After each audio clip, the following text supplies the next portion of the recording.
ஒரு காட்டுல ஒரு நரி இருந்தது. ஒரு நாள் காலை நேரம் அது தன்னுடைய இருப்பிடத்திலிருந்து வெளியில வந்தது. கொஞ்சம் தூரம் நடந்து வந்தது. அப்பதான் அது தன்னோட நிழலை கவனிச்சு பார்த்தது. பார்த்தா அது ரொம்ப நீளமா பெருசா இருக்குது. காலை நேரத்துல நிழல் அப்படித்தானே இருக்கும். ஆனா அந்த நரிக்கு அந்த விஷயம் தெரியல. தன்னுடைய நீண்ட பெரிய நிழலை பார்த்து ஆச்சரியப்பட்டது.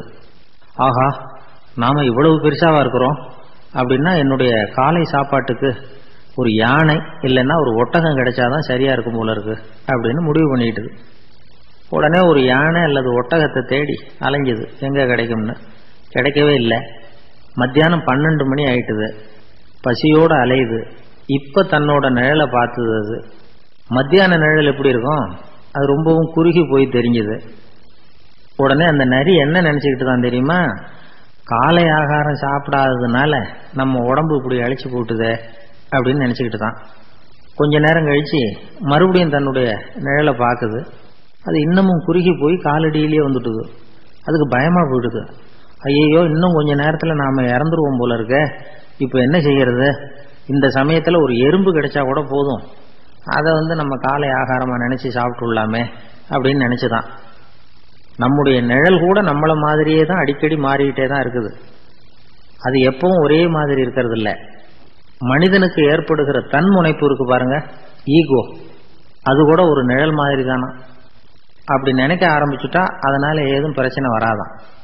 தன்முனைப்பை நிழல் போலவே ஏற்றுக்கொள்ளுங்கள் அப்படிங்கிறது பெரியவங்க கருத்து. ஒரு காரியத்தை வெற்றிகரமா நல்ல விதமா செஞ்சு முடிக்கிறோம்னு வச்சுக்கோங்க, அந்த சமயத்துல ஒரு வித நுட்பமான தற்பெருமை நமக்குள்ள உண்டாகுது. இது இயற்கையானது, அதனால இது மேல பற்று வைக்கக்கூடாது. அப்படி வைக்க ஆரம்பிச்சுட்டா அந்த தற்பெருமை ஒரு நிரந்தர விருந்தாளியா நம்ம கிட்ட தங்கிக்கும்.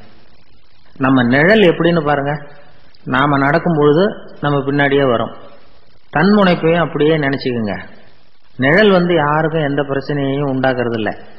ஆனா அந்த நிழலை கண்டே நாம பயப்பட ஆரம்பிச்சுட்டா நாம எதுலையும் வெற்றி காண முடியாது. நிழலோட சண்டை போடக்கூடாது. அது மாதிரி தன்முனைப்போடவும் நாம சண்டை போட வேண்டியதில்லை. இல்லாத ஒன்றோடு சண்டை போடுறது எப்படின்னா, அது இருட்டோட சண்டை போடுறது மாதிரி. நாம நிழல் கிடையாது, நம்ம கிட்ட இருக்கிற தன்முனைப்பு ஒரு நிழல். நம்ம நிழலையும் நமக்கு சமமா பார்க்கிறோம் பாருங்க, அங்கதான் சிக்கலே ஆரம்பம். இப்போ நாம நடந்து போய்கிட்டு இருக்கிறோம். நம்ம நிழல் தரையில விழுது. யாரோ ஒருத்தர் நம்ம நிழல் மேல காலை வச்சு நடந்து போறார். உடனே அவர்கிட்ட சண்டைக்கா போறோம், ஏண்டா என் நிழலை மிதிச்ச அப்படின்னு. நமக்கு தெரியும் அது நிழல் தாங்கிறது. அவர் உங்க மேல நடக்கல, உங்களுடைய நிழல் மேலதான் நடக்கிறார். அது மாதிரி உங்க தன்முனைப்பின் மேல யாராவது நடந்தா உங்களை அவமானப்படுத்துறதா நினைக்கிறீங்க. காரணம், நாமளும் நம்ம தன்முனைப்பும் ஒண்ணுங்கிற நினைப்பு தான் காரணம். மற்றபடி வேற ஒண்ணும் கிடையாது. நம்ம நிழல் மேல நடக்கிறவர் நம்மளை காயப்படுத்துறது இல்லை. தன்முனைப்பை வேண்டாத ஒன்னாவும் பார்க்க வேண்டியதில்லை.